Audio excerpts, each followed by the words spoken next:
आपको ये पता है ये 34 साल पुराना विषय है और 34 साल सिर्फ जितने भी राजनीतिक दल थे उन्होंने सिर्फ इस पर राजनीति की है।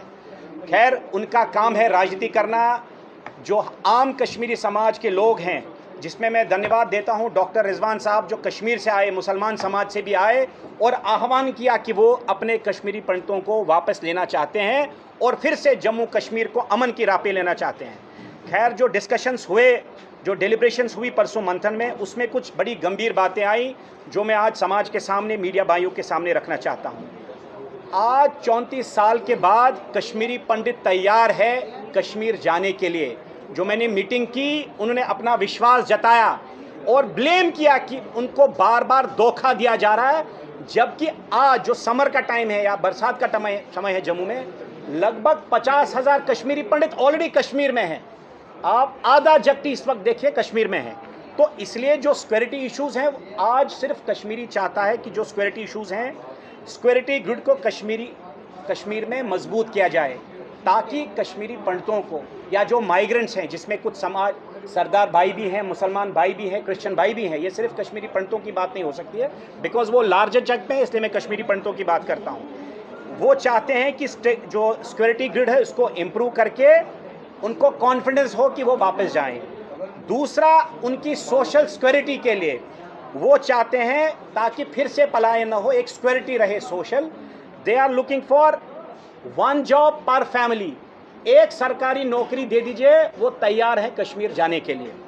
दूसरा, वो चाहते हैं कि safe living zones district wise बने, क्योंकि ऐसे अभी तो सरकार सबको घर नहीं दे पाएगी या जिसने ऑलरेडी बेचा है उनको वापस नहीं हो पाएगी, इसलिए वो चाहते हैं creation of safe living zones in each district to accommodate the displaced community with proper security arrangements.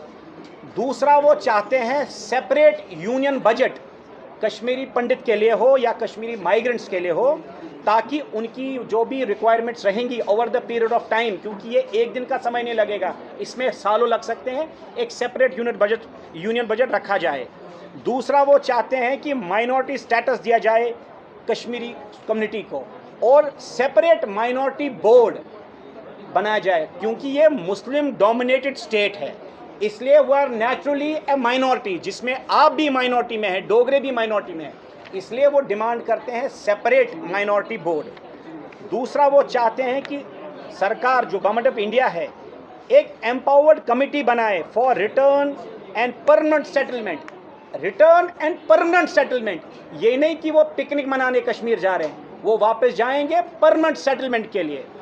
दूसरी बात, आपने ये भी ध्यान दिया होगा कि कश्मीरी पंडितों के आमतौर बच्चे आज बेंगलोर में हैं, पुणे में हैं या फॉरेन कंट्री में हैं, अमेरिका, कनाडा, ऑस्ट्रेलिया में हैं।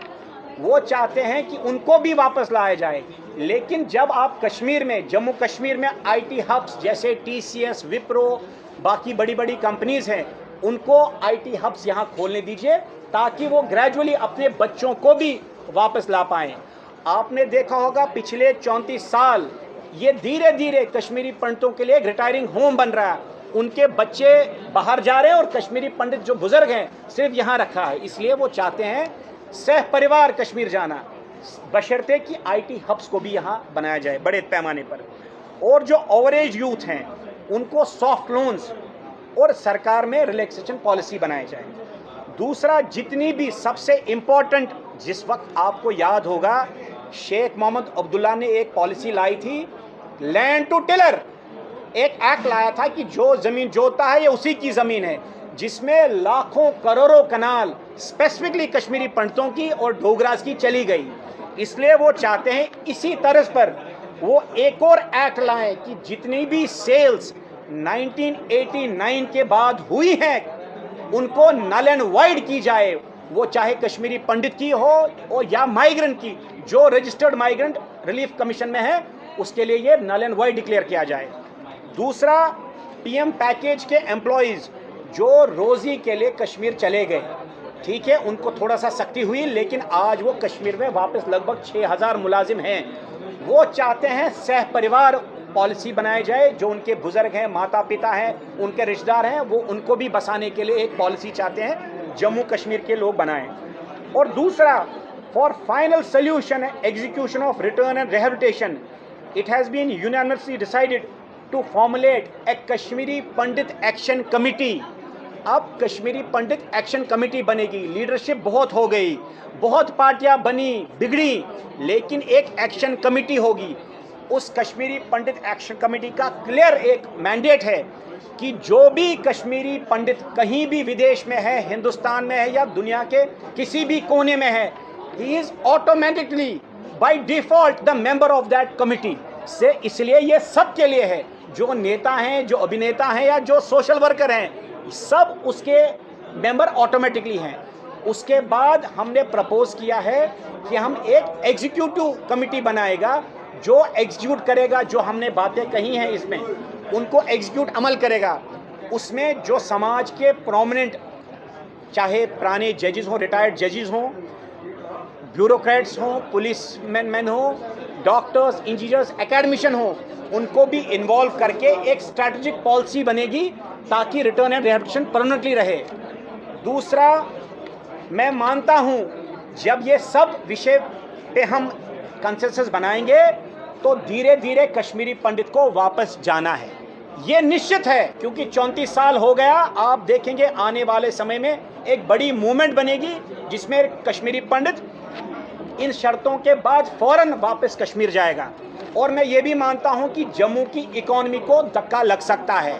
पहले मैं धन्यवाद देता हूं, आपको नमन करता हूं जम्मू के वासियों को, जिन्होंने 34 साल हमारा हर स्तर पर साथ दिया, अपने सोशल सर्कल में मदद की, बिजनेस सर्कल में मदद की।